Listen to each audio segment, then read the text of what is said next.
Hi, everyone. It's Elizabeth Wood, and this is New Earth Conversations. I get to interview my teacher today. It's truly my greatest honor. I've been dreaming about it all night. Her name is Lucia Rene. She wrote the book Unplugging the Patriarchy. She's one of the most profoundly cutting-edge mystics in the world at the moment, and the work she's done has changed the world. She's helped women and men to be able to carve their path towards enlightenment with diligence, with grace, and with empowerment. And those are the words I would use to describe her. And so, welcome, Lucia. I'm so proud to be able to talk to you today. Oh, I'm delighted, Elizabeth. Really happy to be here with you and all of your network. Yeah. So we have some beautiful questions to work with today. And the first one is, tell us a little bit about where we're at right now as a human species, as this experiment in consciousness that you helped engineer over all of these many, many thousands of years. You've put many, many lifetimes, many waves of grace and interest and power into this experiment on this earth. You've invested yourself in it so entirely, so completely and selflessly. Where do you feel we are at right now in this experiment? What does it look like at the moment? Well, I think we're home. I think we're home free. And it doesn't look like that in the physical, which is the funny part about it. But we've crossed the threshold, and we crossed the threshold, I think, at December solstice last year, and my whole body relaxed. I actually just threw in the towel on doing, officially teaching, because as you know, my teaching trajectory for the past 10 years since my book came out is about enlivening, empowering, enlightening women, because the transition that is transpiring, the transition that needs to transpire now as women start to work together with Mother Divine and Mother Earth, it's all been a preparation for now, and it's happening. And so I think for me, and I know for others that I work with, that you can just breathe a huge sigh of relief.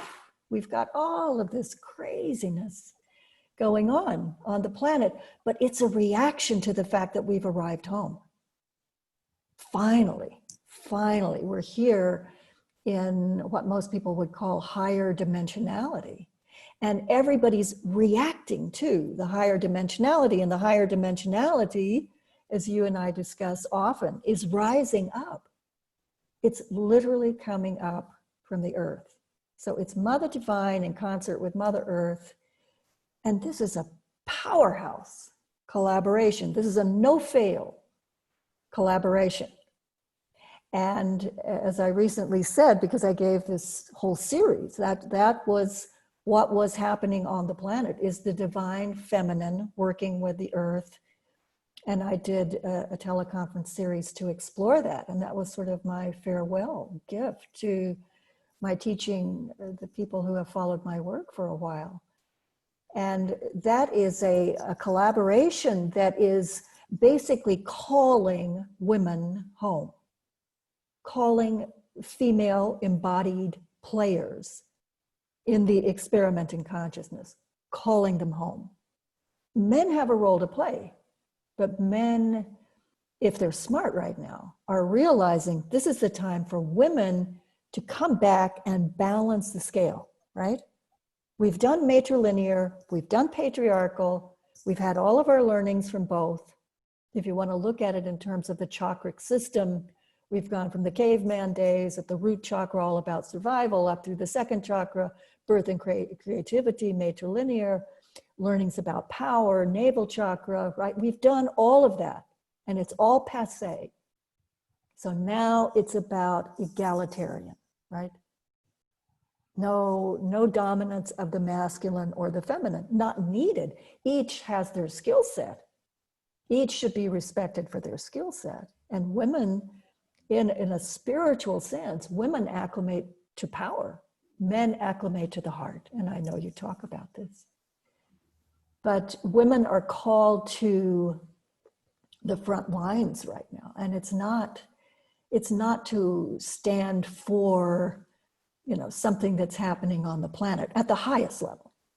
If you're an activist and you're feeling to go out and protest or whatever, beautiful. If you're a sacred activist, beautiful, right? We all are called to do what our soul's purpose is here.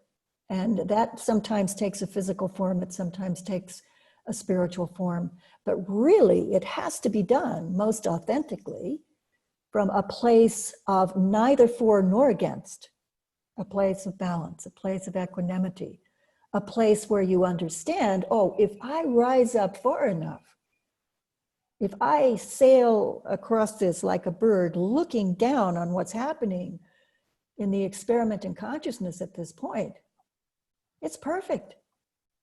It's perfect, right? Everything that is coming up to resist, that is for domination of the planet, is coming up and meeting that which is for the evolution of consciousness.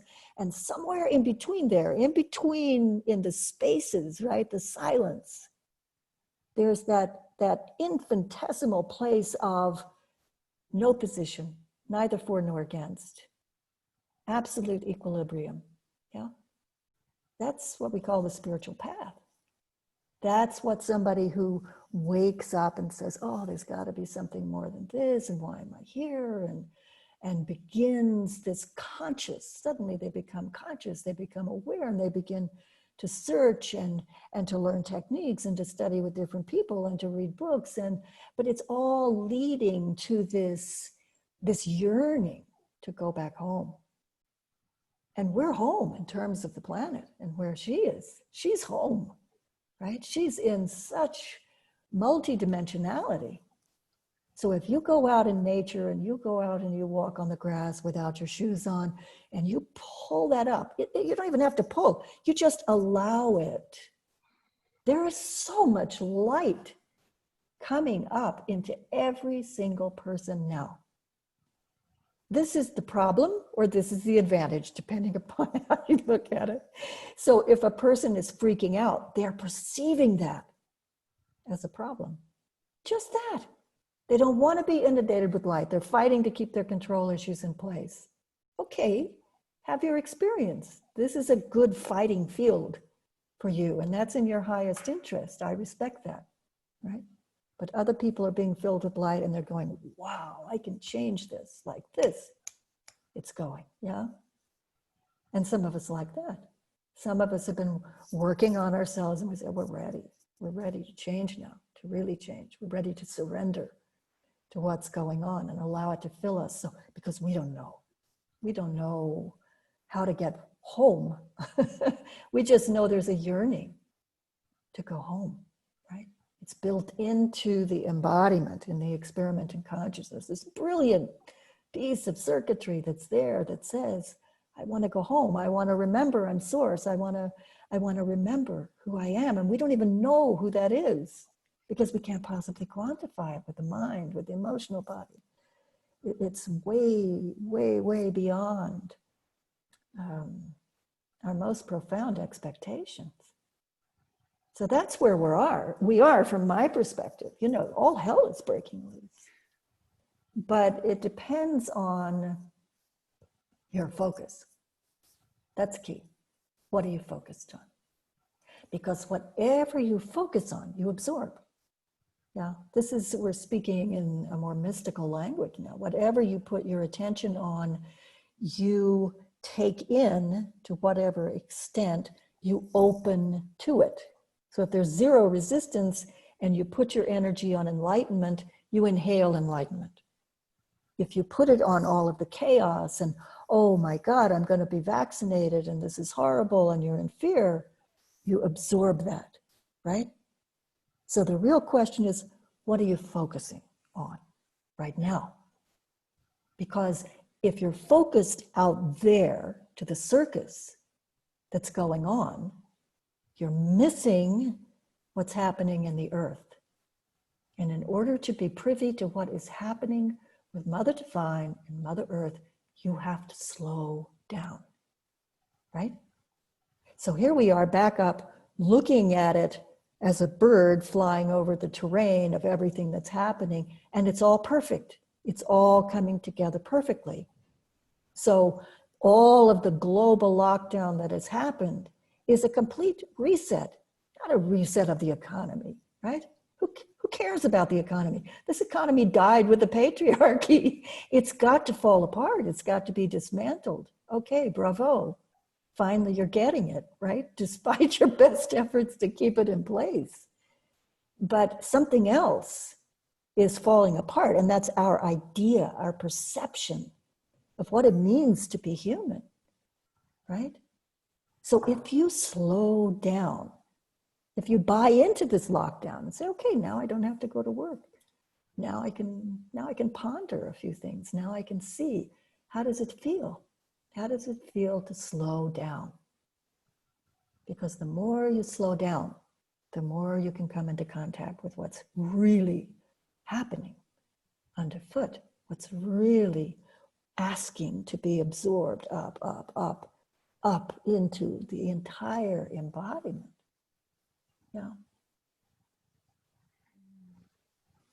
Thank you.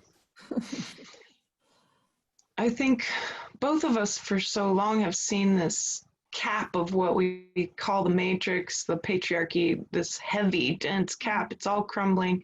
And from that vantage point, it is perfect.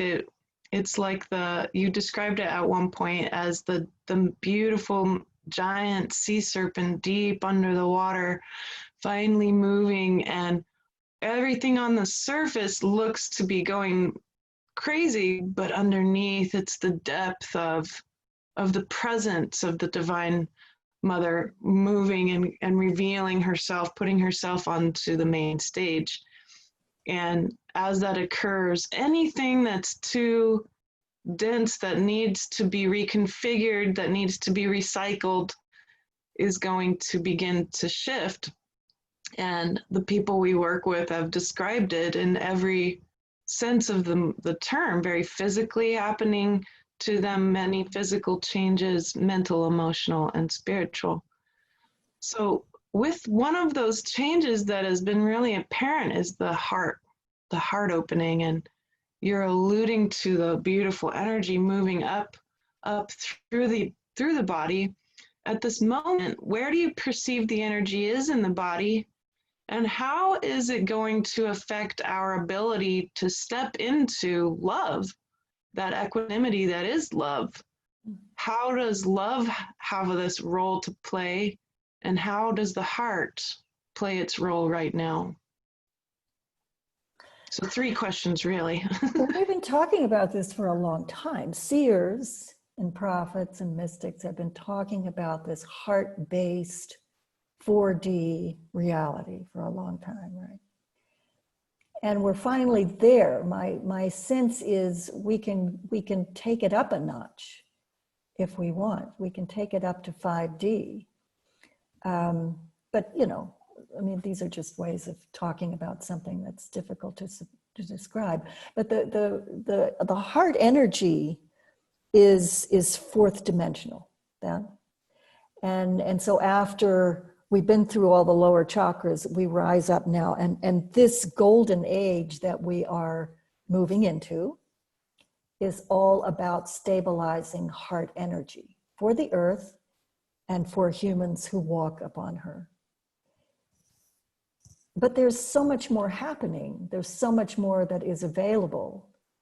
And I don't know if it was always intended that it would transpire this way, or if it was a sneak attack, that's something that had to be done to save the planet. I don't know, it doesn't really matter. But there's so much multidimensionality available all the way up through what you and I would call 9th dimension, which you are referencing. It's unconditional love, right? So how do you use, you know, I guess looking at it as we're talking, I would say, well, you use the heart energy, which is 4th dimensional. And the fact that the earth has stabilized that. She stabilized that some time ago, it seems to me. And as we were discussing just recently, there are pockets which are higher, and they're, you know, they're pulling, they're putting strain on staying in the fourth dimension, which is why there is the propensity to say, oh, we could do better at this time. But you know, I look at it in terms of triads of DNA. So we have 4 triads, and 1, 2, 3, and then you go up to 4, 5, and 6. So 4, 5, and 6 opened some time ago, and 4 is just the beginning. Heart-based perception, heart-based reality, which, let's be honest, the majority of people have little interest in. That's why they're fighting so hard at the moment. But 4th opens the door to 5th, which is more formless. It's duality, polarities, if we can speak in that language, you know, the for and against, the right and the wrong, the masculine, the feminine, all the polarities that we deal with. Those are less evident in 5th dimension. And in 6th dimension, we reach this toggling point where we say, okay, I've got 1 foot on form, and I'm lifting this foot on formlessness up because it's not entirely comfortable to my body yet. And now I'm going to just stand on form for a little bit, and I'm going to lift. Woo, okay, I'm putting it right. It's the toggle point where we learn to shift our weight between form and formlessness and become more and more comfortable with formlessness. Yeah. Above that, which is now available on the planet, is formless. You can still look back and reference form because you're still right there, the base, the foundation of the next triad, which is 7, 8, and 9, is 6-dimensional. So you still have access. You can still come back and play with and stand on that toggle point, or even down below if you want to engage. Yeah. But 7th dimension is where we start to worry about, I'm dying. It's the death of the body. There's a lot of that on the planet, right? Death through whatever. But spiritual people are noticing, oh, this could be it for me. This is the way I experienced it. I'm just speaking from personal experience. I was concerned about death of the body, and then I realized, oh, this is not death of the body. This is death of the ego. Ego is structure, right? We all have an egoic structure around us, and ego cannot survive. Structure, form, cannot survive in formlessness. Therefore, when you move into 7th dimensional energy, the body starts to worry, because for those of us on a spiritual path, we know it's the same. Dissolution is the same as death. The body takes it on, and the survival mechanism says, whoa, wait a minute, right? This could be it for me. So back off, resist, run away, right? Which is the sum total of the spiritual path. You know, you have to say, no, I'm going to push forward a little bit. So after you figure out it's not death of the body, it's death of form, it's death of my egoic structure. I have to really give up my control issues now. I have to get serious about becoming fluid, about becoming formless in the end, yeah? And 8th dimension is, now we're truly in formless territory, and that's about the final dismantling of the egoic structure. We have access to that. Anybody has access to that if they're open to what is happening underfoot, right? It just depends on how much you're stepping on the brakes. If you open your being and you're 100% willing, that energy can just flood in and you'll start making changes like this, yeah? But eventually, when you reconcile all polarities, when you say, I'm ready to stop playing, I'm ready to say goodbye to all polarities. I've had my fun playing in polarities. It's the pain and it's the pleasure, right? It's the ecstasy and it's the hatred, the violence. I've played in the drama of feeling, of energy, of the emotional body. And I think I'm done with that. I'm ready to move on to something different. And at that point, all polarities collapse. And you are free to experience unconditional love. And that's different. That's different. Now we're no longer looking over here at someone we've had a conversation with and pointing a finger and judging. We're up here, beyond judging. Unconditional love feels no judgment. It feels, it is all accepting. Yeah. It is just love, not love on the emotional scale. We left love as it is defined in human existence with the emotional. It doesn't mean we don't have access to the emotional body. All the bodies are still there. Physical body, mental body, emotional body, astral body, mystical body, subtle body. They're all still there. We are in embodiment. Yeah. It just means I'm tired of playing on the field of polarity. And I'm interested in a different experience now. I'm interested in moving into a bandwidth of attention where I look around me at the world and everything is perceived through the lens of unconditional love. Yeah. And for a while that will amuse us. That's what's opened up. And I haven't heard anybody talk about this except you and Celia Finn. These are the two people who are saying basically ninth dimension is fully open, right?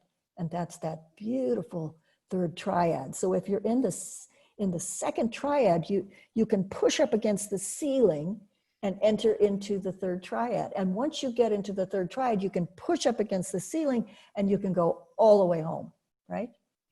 Yeah. So what was the question? I can't remember what the question was. Oh, it's okay. There was three.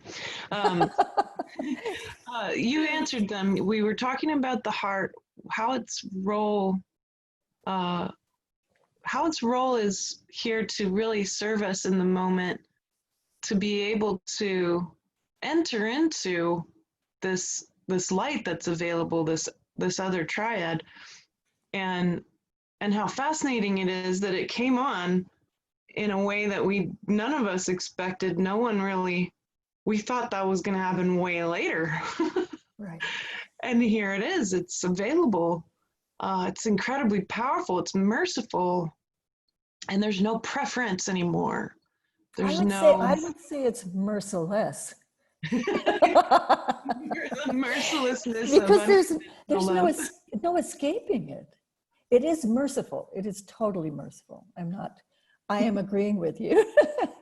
But it is an onslaught that if you open yourself to it will desecrate your being, will desecrate your egoic structure, your emotional baggage, the fixation on the mental body with all of its ideas and beliefs, will desecrate life as you know it. And the good news of that is life becomes happy for no reason. Yeah. Yeah. Sorry to interrupt. It's true. No, it's true. I can attest. And those who are willing to do the work to get to that point. Yeah. And let's touch on that. What is the work?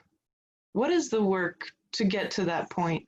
Yeah. The work is very simple. I was thinking about this morning. The work is so simple. And I think that's what tricks people. I think that's what tricks people up. Because we step on a spiritual path and we think, oh, I'd like to learn this technique. I'd like to study with this person. I'd like to learn about, because we've been programmed via the patriarchy to search for things outside of ourselves, to have a goal, right? And real spiritual practice is just the opposite. It's self-inquiry. Because everything you are looking for, you are already. It's just a matter of dismantling things and creating space. Yeah, the space so that who you are can be revealed. And people don't like to hear that. That's why I don't have many students. It's because everybody wants it to be more exciting than that, right? But there are just two things. There's meditation in order to still the mind. And there's emotional processing in order to still the emotional body, because those are our two culprits that we deal with, right?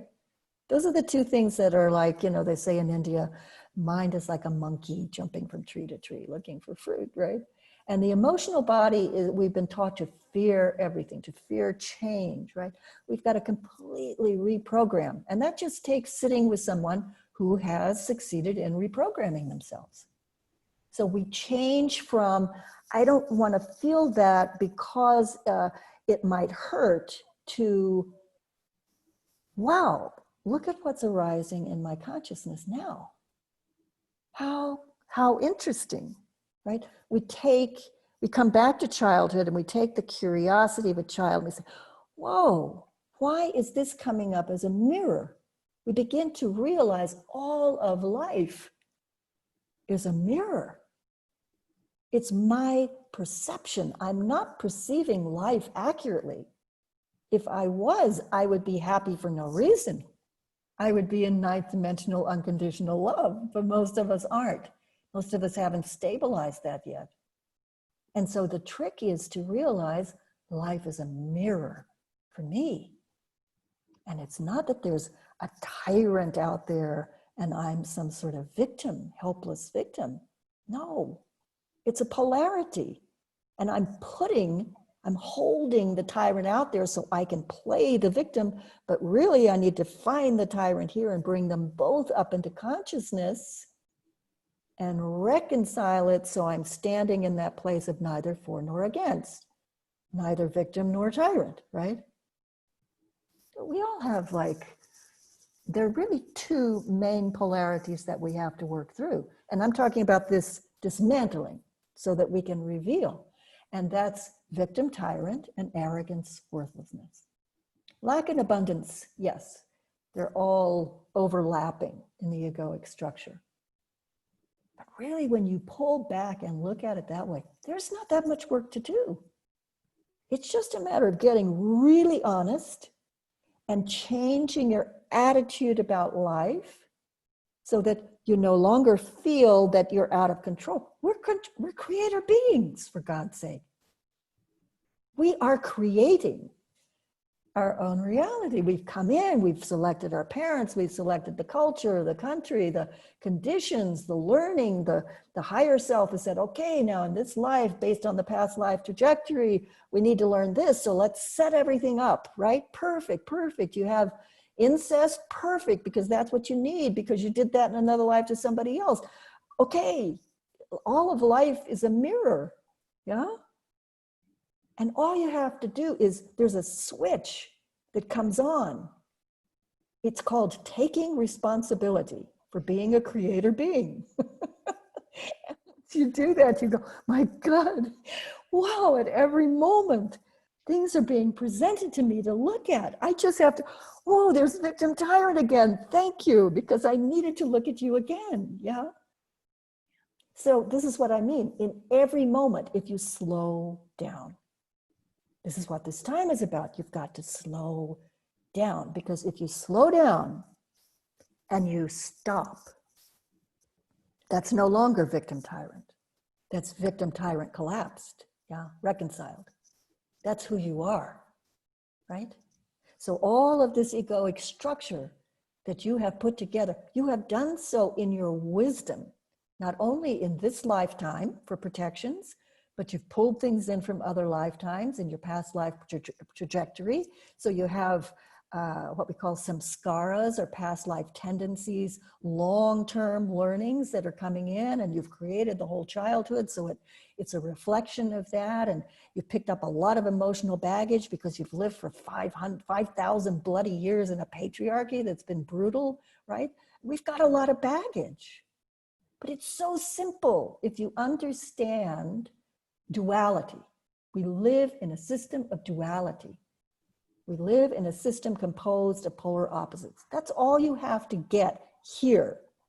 That's what the mind is for, not to project ideas and belief systems and religions and the whole business, right? It's to figure things out. It's an analytical tool that lives in the attic, right? So we bring it out and we say, how does reality function? It functions with polar opposites. oh, okay. So I need to identify the polar opposites in my life. And I can be guaranteed I have arrogance, and I have worthlessness, and I have victim, and I have tyrant, and I have lack and abundance, which is tied into worthlessness. And right, but then you can mind map it. You can say, wow, this is all I have to work on. I have to clear these things. You clear these things and your life is radically, radically different, right? So this is why I recommend Leslie Temple Thurston. Brilliant. Oh my God, 30 years ago, this woman fully awakened by going into Nirvikalpa Samadhi. 30 years ago. The amount of fortitude that took 30 years ago. Incredible. And she wrote this brilliant book, Marriage of Spirit. The marriage, the reconciliation of duality, yeah? And you read that book and you get it here. Now I understand the way duality works. Now I understand polar opposites. And then you need an emotional processing technique. And I think mine's the best, bar none. I agree.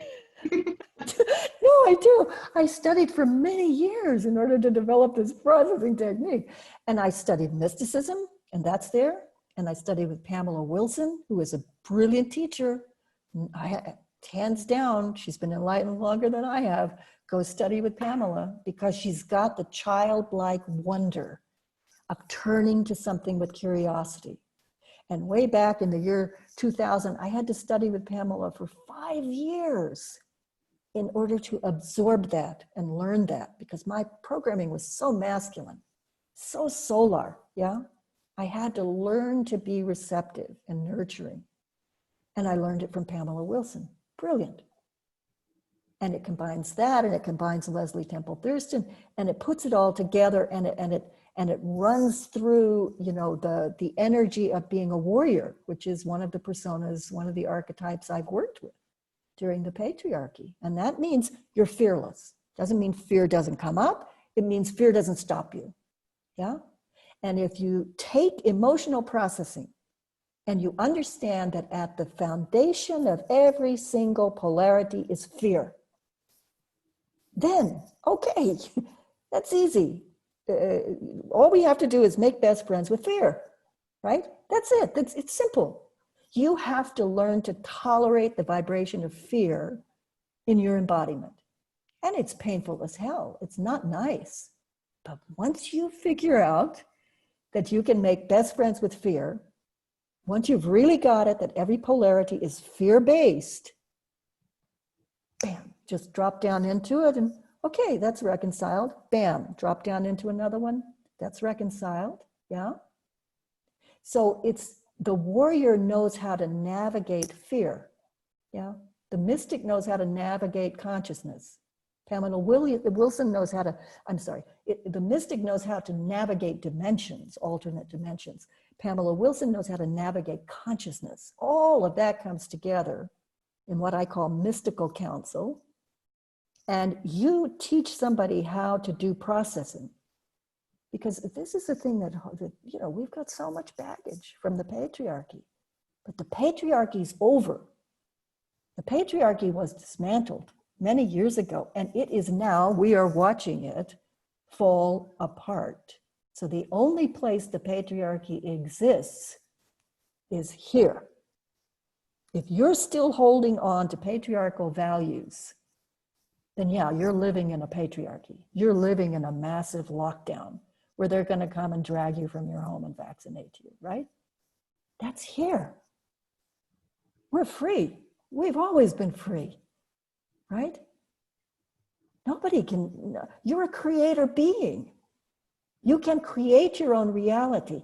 And this is the thing, as soon as enough women, because it is the time for women to stand, neither for nor against, but to stand in their power, to stand collectively in their power with Mother Divine and Mother Earth, right? As soon as that happens, it's over. It's over. And we are so close. We are so close. And any woman or man who is willing to dismantle even one small thing in themselves changes the world. You want to know how to heal the world? Let humanity have its experiences. Mother Divine and Mother Earth are healing the world. You don't have to worry about that. Their higher self has chosen. They're a creator being too. They're on the right trajectory. Don't worry about them. Worry about dismantling duality and the patriarchy within yourself. Because if you make one minute shift, you shift the whole collective. And if enough of us make those shifts, it happens faster and faster and faster, because women are being called home now, right? It's amazing. I mean, it's so exciting. It is truly exciting, and as a seer, to be able to watch this, what we've been calling the original design template, rising up from the earth in her deepest memory and her deepest love for humanity. And the pushback we see is very clear. There's this human hatred pushback. It's people literally calling humanity a virus, and people saying, oh, we should just be wiped off the planet. But because the pushback is showing up, it's a sign. It's a sign that the template is rising, and that we get to take our place at that template. So when we dismantle the patriarchy inside of ourselves, then we'll find that sense of home, that opening and that's how it feels, doesn't it? To be part of the original design template, the reason why we came here, the reason why we're in these bodies. And you were part of the orchestration, as many were, but one of the important parts of the orchestration of designing that and engineering that is the Syrians were an immense part of the engineering of consciousness of the original divine template. And what are you seeing with people who have made that shift in themselves? And you have a tight-knit group of people who you've been watching for a long time, evolving into that. What are some of the effects of the shifting of and the dismantling of the patriarchy within? What do you see happens to people when they go home? What can people look for in themselves when they're, as a measurable way to determine how they've come home? Yeah, if you're on a spiritual path, and I want to go back and talk about this this original template in consciousness, because it's fascinating. And we are, as you say, rightfully so, we are the original template, the original design template. That's what the game board, that's what the experiment in consciousness is all about, right? Is the ability to become the entire design. Yeah. But I think if you're on a spiritual path and your spiritual path is not feeling, if you are not experiencing the wonder, the magic, the perfection, the happiness of life every day a little more, then there's something wrong. And what's wrong is you're stuck, right? You've gotten yourself, you've plateaued, right?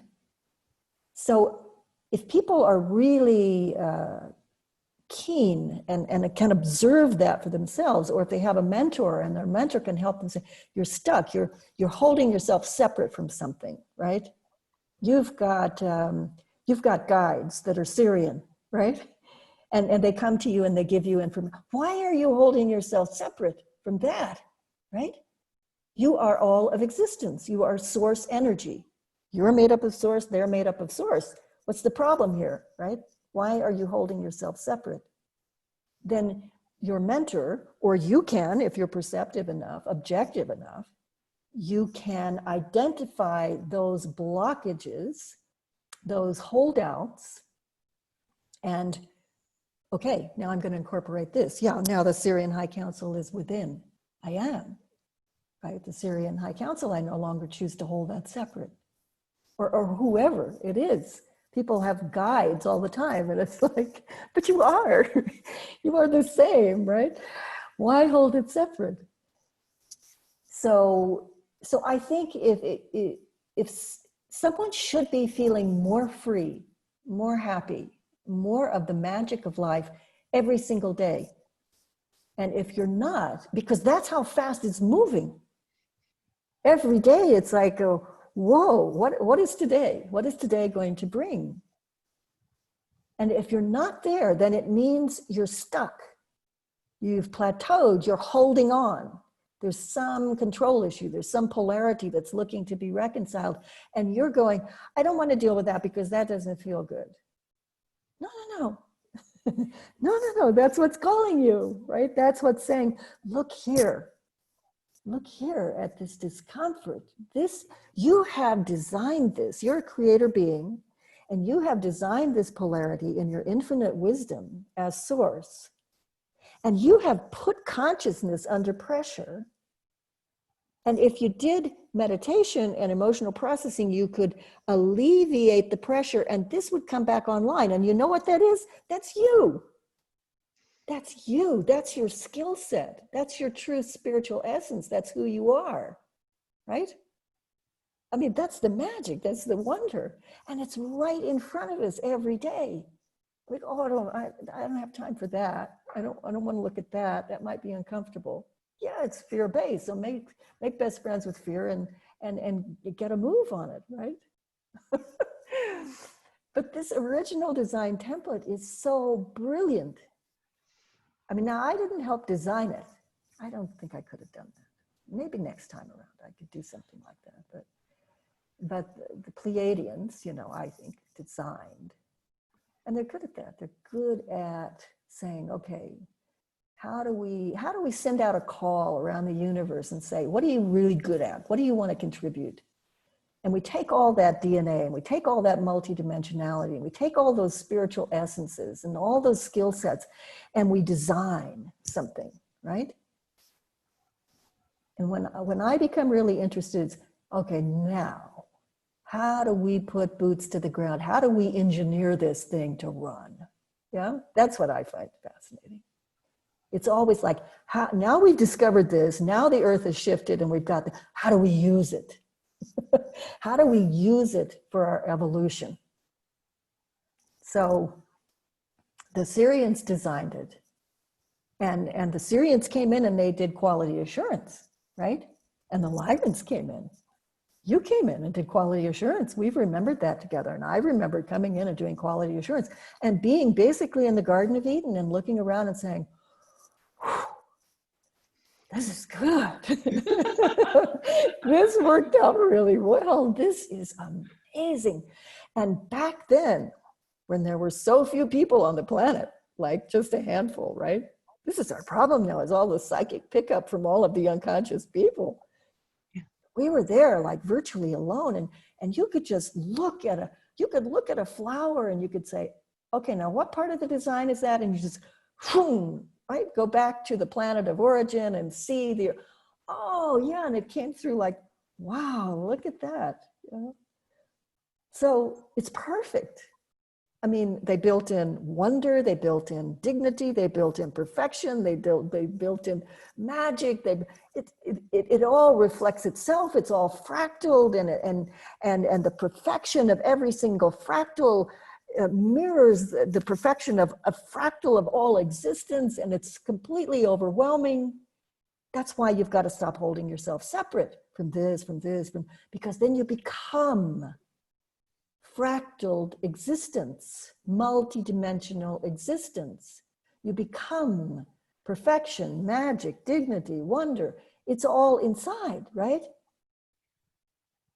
So this design template was laid down, and then we went through this whole, millions of years, I suppose. But we came back to start checking in on it thousands of years ago, right? And we went through Atlantis, and we went through this cycle, that cycle, and we keep monitoring it, and it's like getting covered up, and we got a matrix now, and so it can't connect with its star origin, and we've got all this interference, yeah? Which I think, bring it on, let's cover it up. So you make the game even more interesting. Because then you have to work harder on yourself, which may be the reason that that triad of DNA came online, right? It's because we had to dig so deep to get down to the basis of humanity, to the origin of our souls. And like, it's like, okay, you know, this is the way of the universe. That's exactly what happened now that I'm talking about it. Because if you give something, if you give of yourself to someone else, to the collective, to the earth, if you give, the universe acknowledges that 100 times over. It gives back to you 100 times over, right? So it's like, here, try this gift, humanity. Try this third triad of DNA, right? But we went through this really interesting time that you and I have been working together for 10 years, and we've uncovered a lot together and monitored a lot together. And it's like, first it was, okay, all of the aspects they're kind of emerging, and there are glimmers in the earth, and wow, and now the matrix is being dismantled. How amazing is that? And now it can reconnect with its star origin. And now it's like the energy is lifting, and Mother Divine is coming in, and it's starting to bubble up, and now it's really evident, this design, this original template in design. And then you do a private session for someone, and they're from the Pleiades, and all these Pleiadian beings come in, and it rises up, and the Pleiadians form a grid work, and everybody, you know, it's like this Pleiadian grid, which is, now we're walking in it, right? It just keeps mushrooming up and becoming more and more incredible. And it's consuming, it's all consuming. This is what I mean, it's merciless. Now you're walking in the bloody thing, and there's no avoiding it. So the key is surrender, surrender, surrender, because you're outnumbered. You've lost the battle. You are going home. And home, that yearning that was built into the design, that beautiful circuitry that said, I want to go home. It's alive in every person. You know, and when a person is unconscious, they think, oh, I want happiness. Oh, I want peace. Oh, I want to provide for my family. Oh, I want peace in the world, right? But eventually you realize, no, no, that's a whole lot more than all of those things. I want fulfillment. I want total freedom. I want to become the experimenting consciousness with the game board and with the original design and template. That's me. I recognize that's me, and I'm here. I am all of existence, having an experience as an embodiment that has all the different bodies that we mentioned before, right? It is a personalized experience of source, having separated from source and becoming aware of itself as source, right? That's the goal. That's the goal, and you can take however long you want to fulfill that goal. You can take lifetimes. You can take lifetimes and lifetimes. And it's fun. It's fun to come and play on the game board. That's why we spend so many lifetimes. We're in love with it, right? If we weren't in love with all of our suffering, no, really, we fall in love with the dynamic of it. And that includes suffering. And we think, oh, I don't want to. Yes, you do want to suffer. Otherwise, you would stop suffering. You would say, I'm tired of suffering. Now I'm going to learn about duality, and I'm going to unplug all this stuff and dismantle it and go on with my life and reside in unconditional love. But you don't want to do that because you're still learning. You're still exploring suffering. Yeah. So we have to be very, very patient with ourselves on the spiritual path. Yeah, we have to be very tenacious on the spiritual path. Dog with a bone, never give up. Yeah. My teacher Rama used to say this beautiful thing. He said, the closest you ever come to remembering who you are is when you've fallen down. You're lying on the floor, right? Spiritually, you've fallen. It's the moment when you start to get up. Yeah. That's close. That really doesn't hold a light to, but that's close to who you are. Because in that moment, the yearning comes back and you say, I'm going to try again. I'm going to do this. I can do this. Yeah. So that's the objective is to play the game for as long as it interests you, and to keep looking for what you're holding yourself separate from, and to keep merging with it. That's unity. That's why they call it self-realization. You realize yourself as source. You move into unity consciousness. And literally, it is possible to walk around without feeling separate from anything. Yeah, that rock, that tree, that lamp, that table, it is not separate. It is made up of source, and I recognize, this is namaste, right? Namaste is I recognize the source.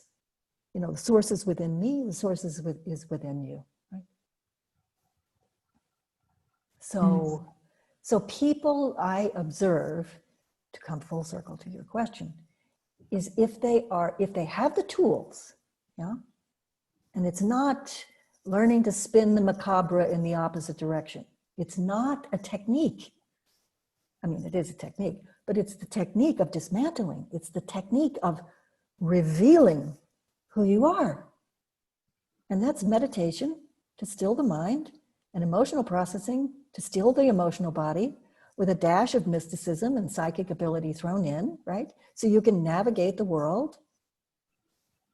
If you have those tools and you're really keen, if you say to Elizabeth or to me, I'm really keen to, really? Then get the tools because it's not that much work. Now, before, yes, it was a lot of work. Leslie Temple Thurston, 30 years. A lot of work, a lot of tenacity, a lot of dog with a bone. Now, easy as pie. All you have to do is learn to stop resisting, go with the flow, become more fluid, become more formless, let go of your belief systems, your ideas, just take them on one at a time as they present themselves. Notice, slow down, notice. What is life presenting me with? Oh, life is presenting me with this one thing today. This is what's up in consciousness. This is what I need to work with today, right? And working with that one thing reveals, yeah? When you reconcile that, you fall through the fear and into the light. That's the whole thing. Fear is just this masquerade that rests alongside the light. And so we're playing over here in fear-based processes, and it's like, okay, but every time we reconcile, we move someplace else. Yeah, we move to attraction. We move away from what we're repulsed by and into retraction, but at the end of the day, we move here. And this is neutrality. This is no more drama.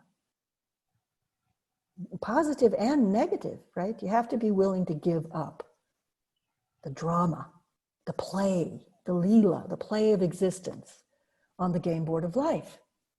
You have to be willing to give up each aspect of the original design template, because each time you give it up, and your mind will say, don't give it up, that will be death for sure, or that will be uninteresting for sure. You say, I don't know, let me try giving this up.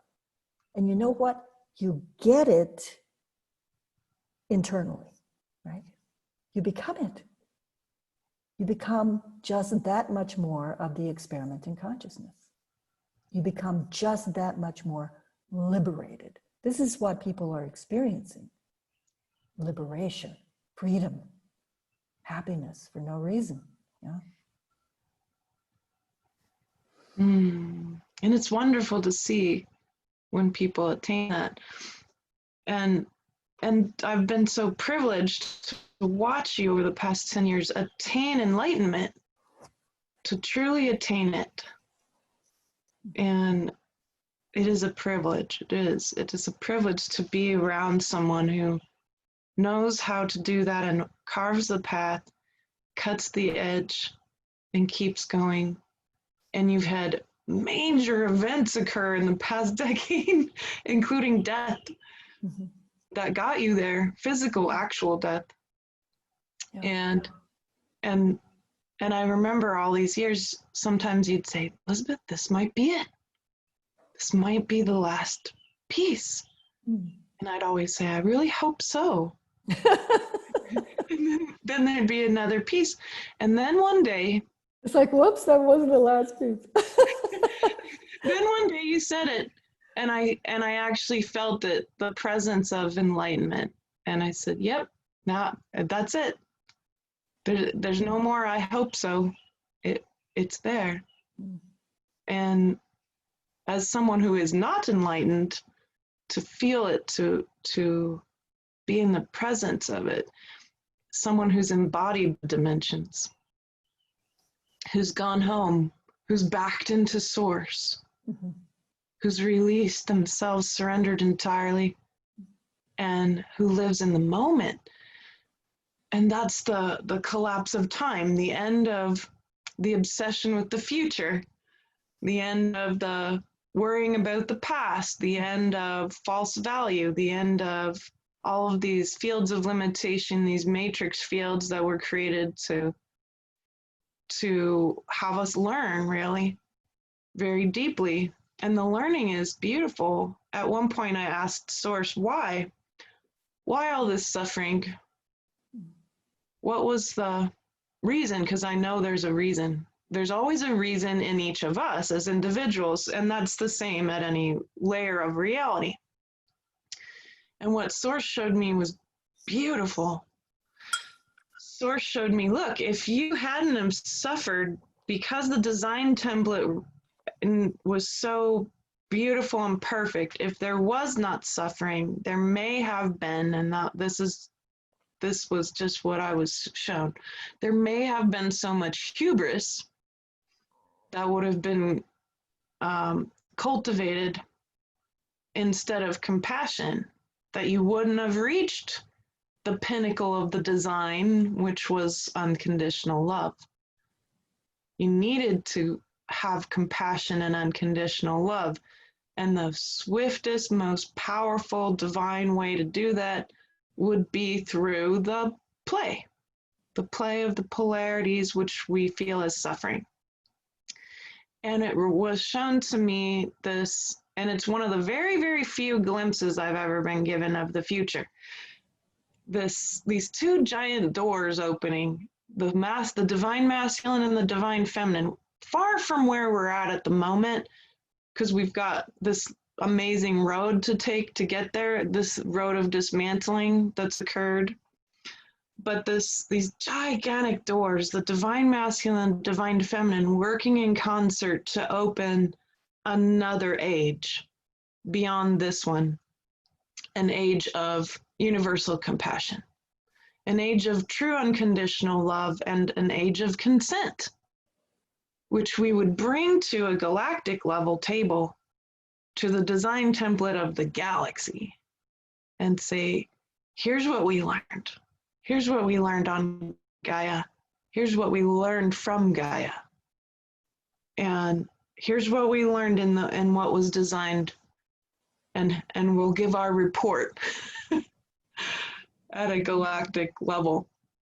That's where we're headed, if we're willing to do this inside ourselves.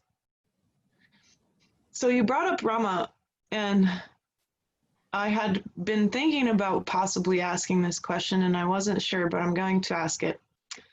What do you think Rama would think about where we're at right now? Oh, Rama's alive and well in other dimensions, as you know. So I think I he's, suppose we could ask him. yeah, we could ask him. But I'd like to hear from what you remember of him the most, because I didn't get to meet him in the flesh, and although he's been one of my greatest teachers in this lifetime and other lifetimes, he has been an incredible part of this design. But from what you remember, what do you suppose he might perceive right now in the flesh?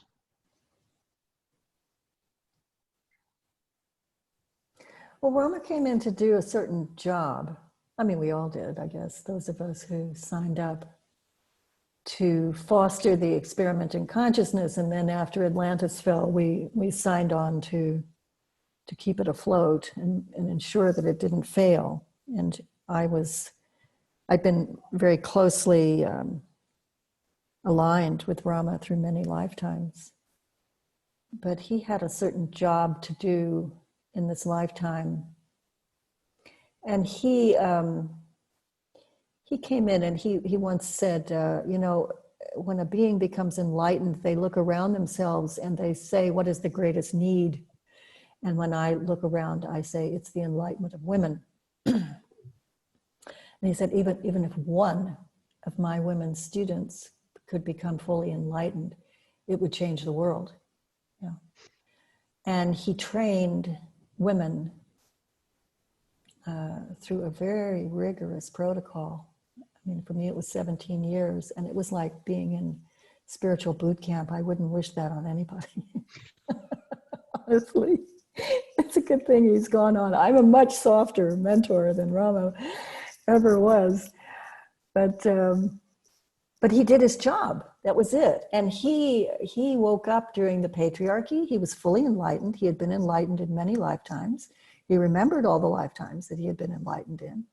He pulled all those teachings back. So we got Zen master, we got Buddhist, we got Hindu, we got all the lifetimes, all the various disciplines. It was an incredibly wide-ranging and full-blown education in classic spirituality.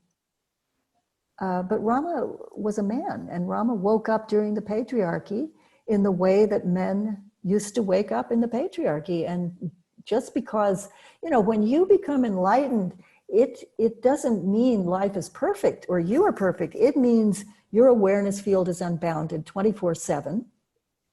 And the yearning to change goes away. Something different comes online then, because enlightenment is unbounded, it is infinite, it goes on forever. Just depends on how far you want to take it in a given lifetime.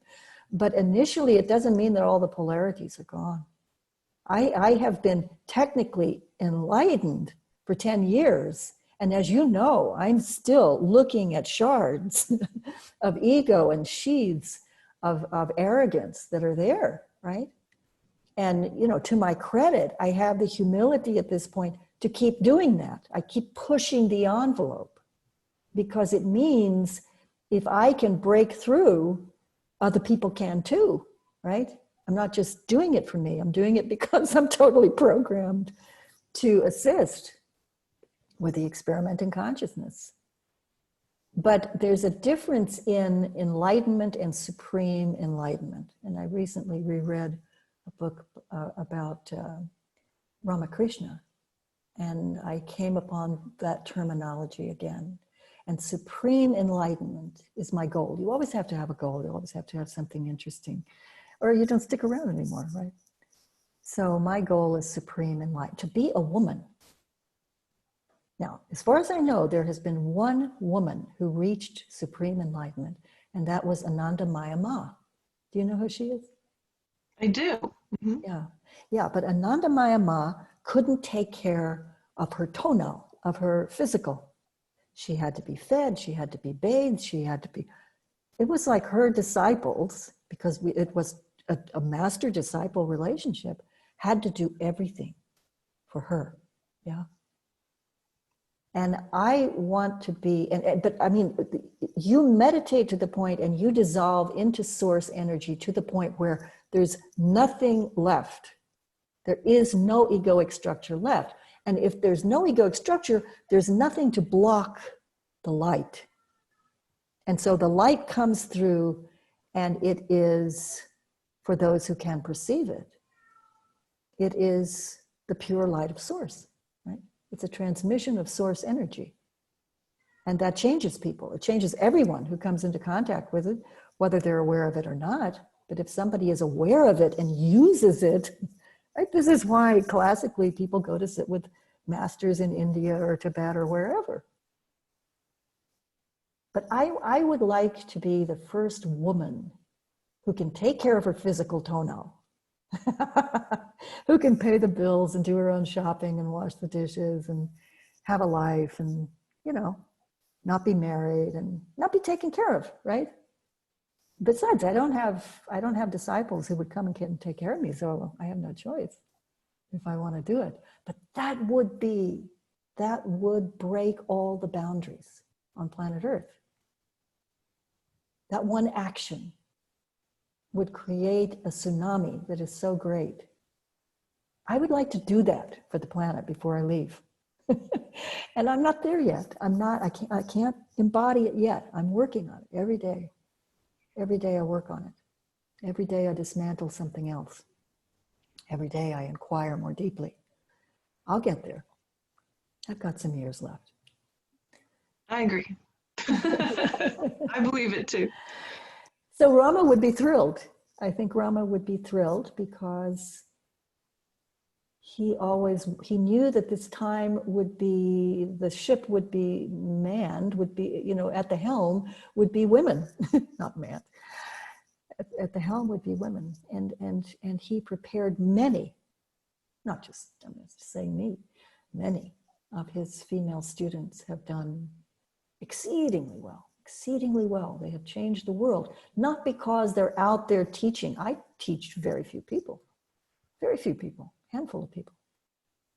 And it doesn't matter.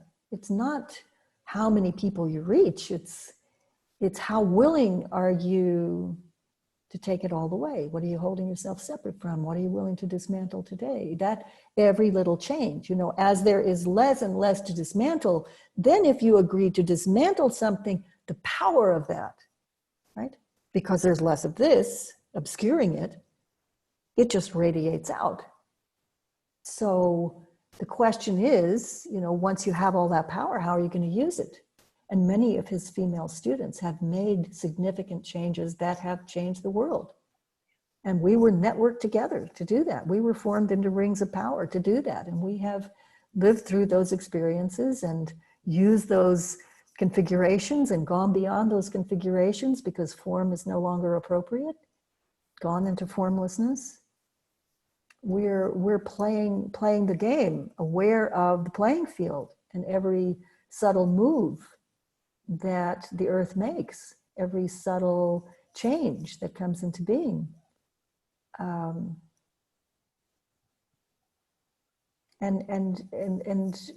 anybody can do that.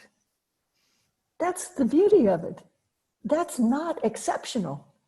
I'm not holding that up and saying supreme enlightenment, you know, is possible. No, supreme enlightenment is possible for you.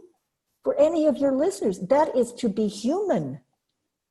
To not experience supreme enlightenment is to not recognize your full potential as a human being, right? Yeah, that's excellent news for everyone, I think. So you were mentioning briefly that you've retired from teaching, and I do sense this big shift in that whole paradigm of teaching massively. I try to walk in it. It's a different sense of empowerment. There is still the karma yoga, the service piece, you know, finding the needs in front of you every day, working with the needs in the world. And I feel though the age of the guru, the master teacher, has ended. It was part of what got people through the patriarchy and was needed, but it's totally different now. Would you speak to that? How has this realm, because many of the people who will listen to this are teachers, and healers and working diligently in the world. How has it changed? How can we use this beautiful, very high level, formless energy of the earth to inform how we work in the world, especially as teachers? Well, you've constantly got to be willing to change. And sometimes you have to just drop something. If you see, and I'm particularly skilled at this because there's no fear, because I don't let fear stop me. Because I could say, well, if I stop teaching, everybody will go away and then I'll be bored. What will I do, right? But you say, no, sometimes you have to drop something because it no longer serves. So the master disciples protocol no longer serves. It hasn't served for a long time, actually. But even being a teacher and speaking in parables and saying, this is instruction, this is how you do it, no longer serves, right? There's a whole different way of experiencing life that is coming online for everybody, and it precludes me telling you this is the way you do something. Yeah, it even precludes me because my formula is more not to be a teacher disseminating information, but to be a mentor and take someone by the hand and say, I've walked along this road too, maybe this would be helpful. Even that is up for grabs. Yeah. So for me, I just say, fine, I drop it. I'm no longer a teacher. I'm no longer a mentor. I'm no longer anything. I'm closing down. Okay, the website's still there. You can go if you want to. But for right now, I'm just dropping it. Yeah? Because the other thing that is going to replace it has not fully presented. Yeah? We are not fully informed by that yet. Mm-hmm. And so I have close students and I'm working with them. My skill is I see blockages. I see structures. I'm formless and I can see a form and I say, this is blocking you. You need to dismantle this. This is the next piece, right? And that means I can see things from childhood. I can see things from past life. I can see the whole past life trajectory. I can see everything that's interfering. So if someone is a teacher, and you teach, you're a Reiki master, or anything that you do, sometimes you just have to drop it and rest and reboot. The only way you can reboot a computer is to bring it completely down. And then you reboot it. And if it was tied in knots before, that's gone, right? And you have a fresh configuration. It's a new operating system. We don't want to just bring our computer down for the night. We need to reboot it to a new operating system. It's a new computer.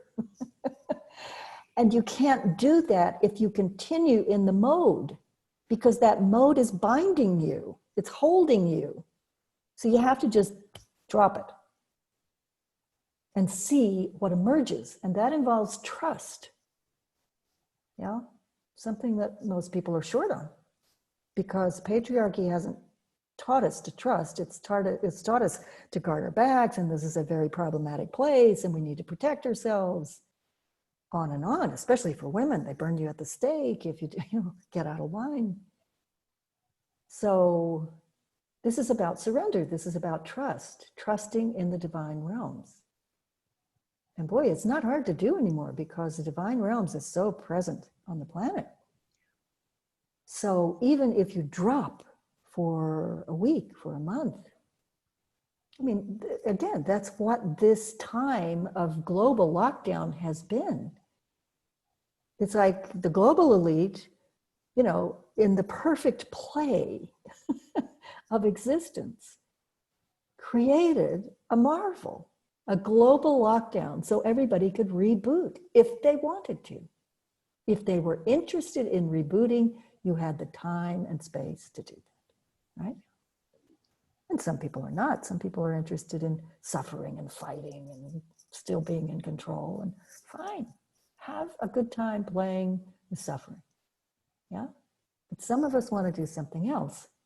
And that especially applies to teachers because you're in the mode of guiding, helping, counseling other people. And that needs to be taken very seriously because you're off a little bit. You give someone a bad piece of information, you show up for a teleconference and you're in your ego, you affect everybody. You give everybody the impression, it's okay. It's okay to be in your ego and say this. It's okay to come off being arrogant. It's okay that that was misinformation. No, it's not. It's not. It's a very precious assignment to be in the role of assisting other people with their spiritual journey on some level, physically, mentally, emotionally, whatever it is, right? That is so precious. That is so particular, that is so refined and subtle that you have to take that to heart and go, I'm not going to show up. If I can't do this in alignment with what is happening now, I won't show up. And I can't right now. Maybe one day I will show up. Maybe next year I'll show up again. I don't know. Never say never. But I'm not doing the things that are not appropriate right now. And neither are you. You've been a damned good student, Elizabeth. You have, wow. I'm just watching you conduct this interview and you're so beautiful. You're so balanced and brings tears to my eyes. Me too. Yeah. It's so beautiful. I feel like we've been leading up to this moment. Yeah. Opening doors. So I even forgot what my last question was going to be. So as I sit with you now in this beautiful moment, and all of this is unfolding, it's very precious information. It will really ping people's souls deeply. I can definitely tell. It makes me feel more alive and more in love and more happy for no reason than ever before, for sure. In this stillness, everything moves so fast. It's moving so fast. And people, they say to me, hey, I really want to move fast. And it's funny because I say, you can. There's no more bungee cords. The processing is burning at both ends. You can have physical results within a day if you really do that emotional processing work and you really do value that meditation time and that stillness. And it is surrender to how fast everything's moving. It's not you as an individual that moves fast. It's the field, it's the earth, it's the design template that's moving fast. And then you ride the wave.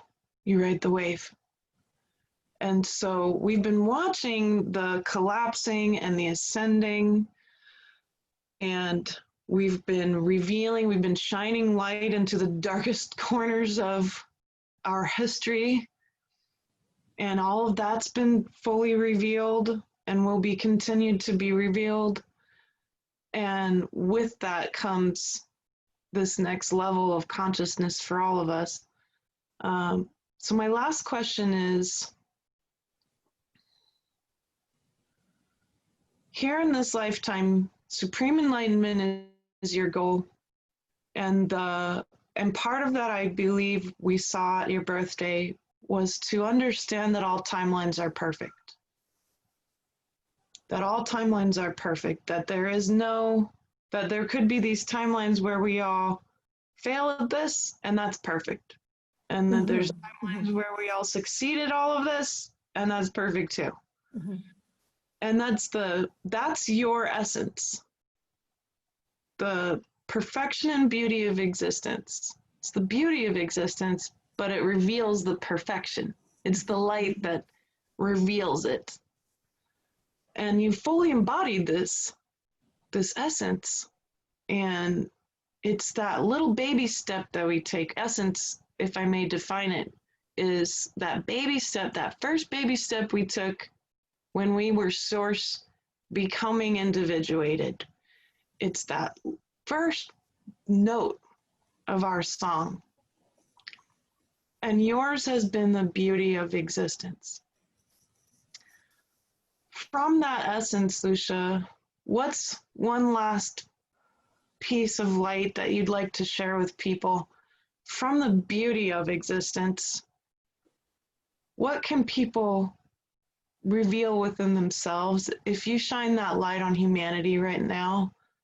What's the biggest block that you see for all of the humans? And what's some of the light that's percolating through the blocks? What's the big block, and what's the most clear light that you can perceive at the moment?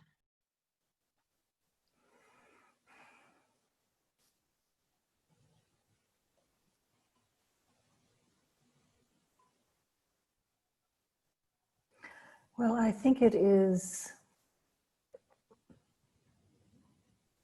I think the biggest blockage is resistance. Yeah. It's saying no when you could say yes. And that's a little more complex than it sounds when we just lay it out on the table like that, because we have things in the conscious and things in the unconscious, as you know. And the trick is to bring what is in the unconscious up into the consciousness, up into the light, to scrutinize it. So that's what they call the shadow, you know? To bring all of your shadow, to shine the light into the shadow. But people resist, and it's a teaching.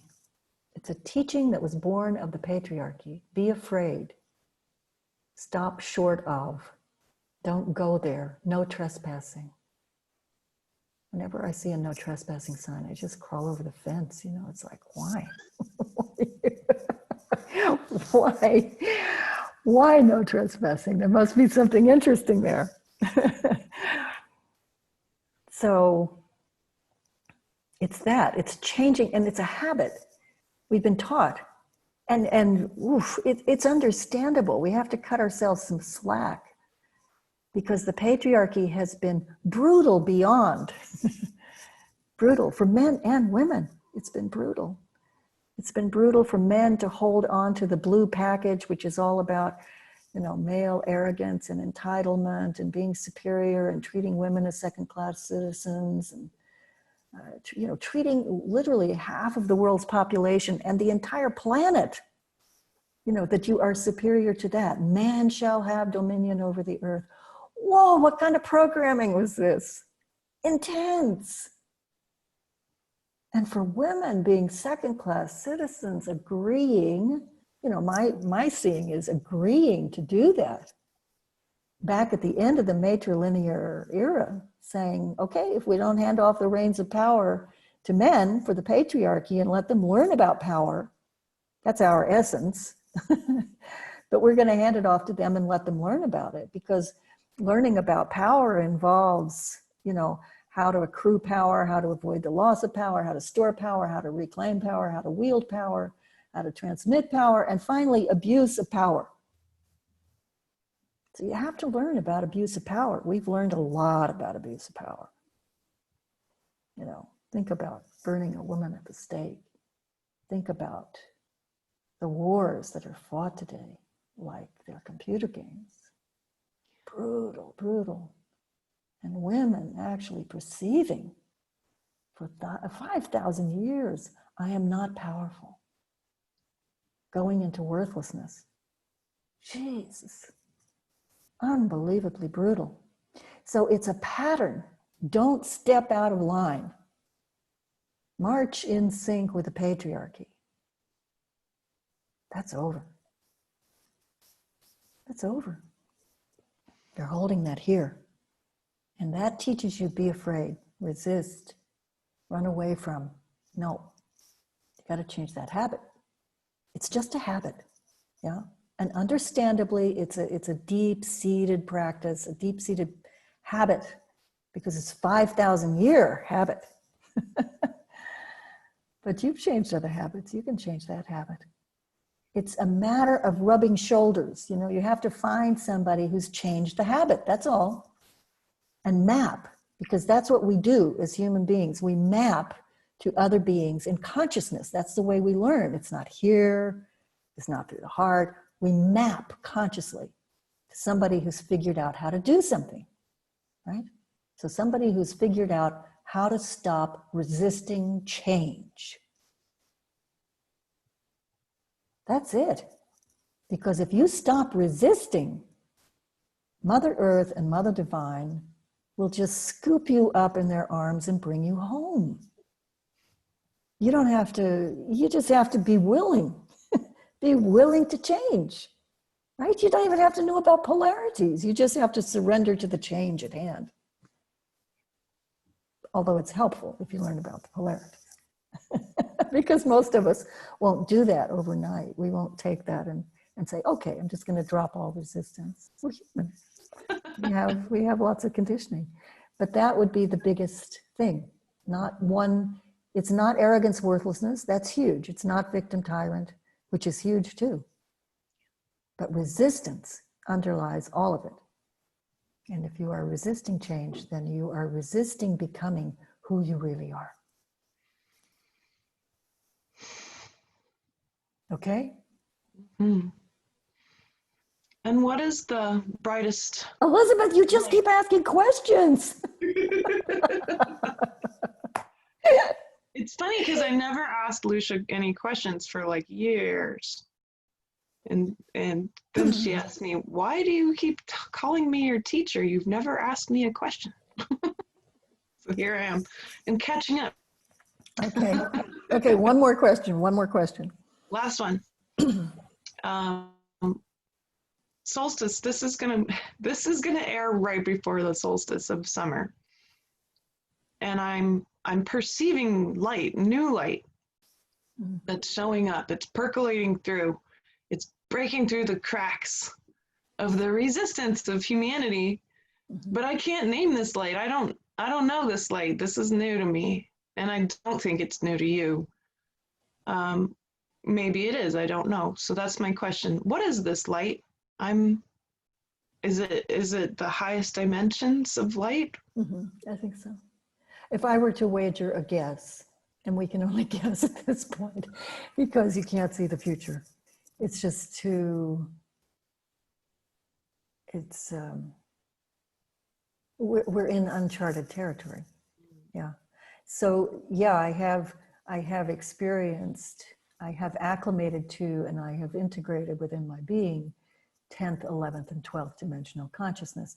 And as I told you, we were talking yesterday, I did a meditation last week because you and I have been clocking where is the energy coming up, right? It's coming up from the earth, and it was at the banding of the heart, above and below the heart. And now it's like up to here, right? So it's up to the thymus. But I was sitting in meditation and I was working with reconciling all polarities or something. And I came into alignment. And as I said to you, it was an explosion of light up through. And I said, oh, is this available for the planet now? Or is this just my own personal meditation experience? And that's why I asked the question yesterday when we were with a number of women, and they said, no, it's not the experience of the planet. I think that's what's coming. You know, I would have said by the winter solstice 2020, but things are moving so quickly now. And interestingly, the June solstice is about it. I mean, at least from our perspective in the Northern Hemisphere, I live in the Southern Hemisphere, but it's the day of greatest light. Yeah. And I've begun to feel that, yeah, it will be online. The whole thing will be online. Now that will bring us to, and there was one thing you said before that I did want to correct, because it's not my perception. You were talking about unconditional love, right? That the goal is to bring unconditional love. The goal of the design template of the experiment is to bring unconditional, it's more than that, right? That's where we're at right now.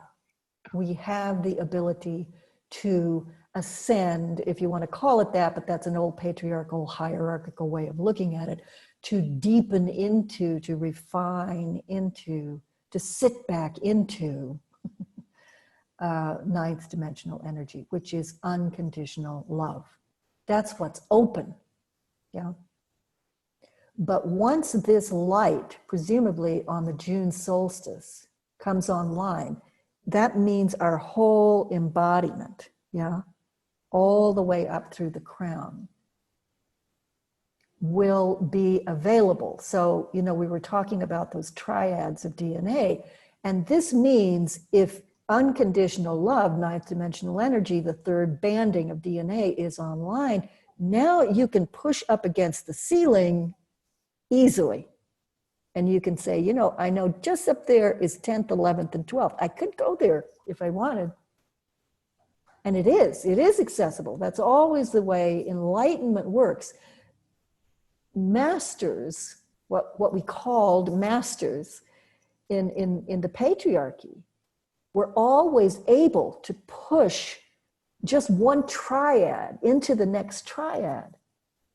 And they were always able to jump over all triads into Nirvikalpa Samadhi if they could perfect the mental body, if they could stop the mental body. They could, you know, what do you call it, pole vault over all the dimensions in consciousness and just sit in source energy and let it all burn away. And that's an okay way to do it.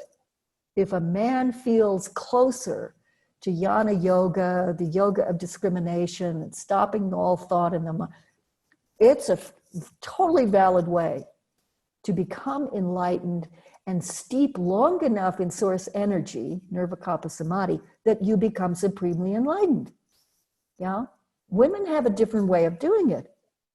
Women have been navigating the emotional body and undoing everything that happened during the patriarchy. We had to, because it was so painful to the emotional body. There's so much stored there. Yeah? So we've been navigating that. That's what I've been doing, navigating. 10th, 11th, you get out to 12th dimension and it's like, whoa, that's source out there. I'm going to fall off the edge of the experimenting consciousness. Okay, let's see what that would feel like. So that's where I have my sights set. But anybody can do that because it will be open. It won't be open, but it will be navigatable. It will be possible to push through the ceiling into that final triad of DNA. And that means mastering the entirety of the experiment in consciousness. Yeah? Yeah.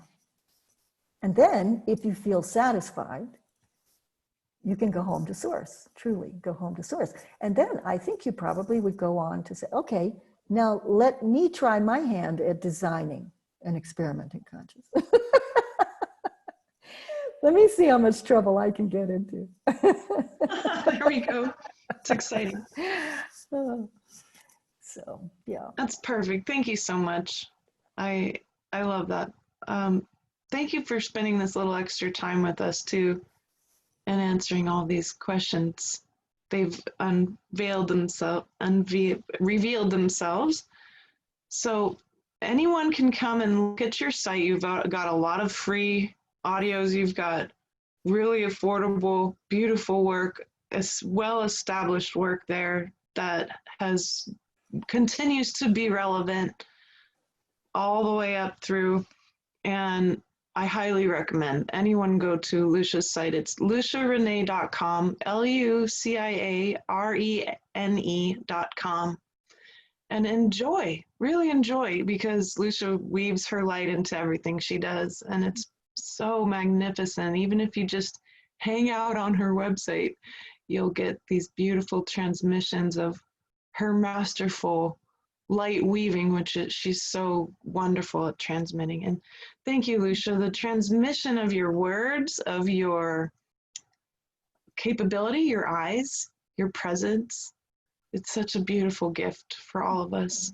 Thank you for spending time with us. Thank you for being my teacher. Mm. Yeah. Namaste. Yeah. All right, we will see you soon, my friends. Okay. Bless you, all of you.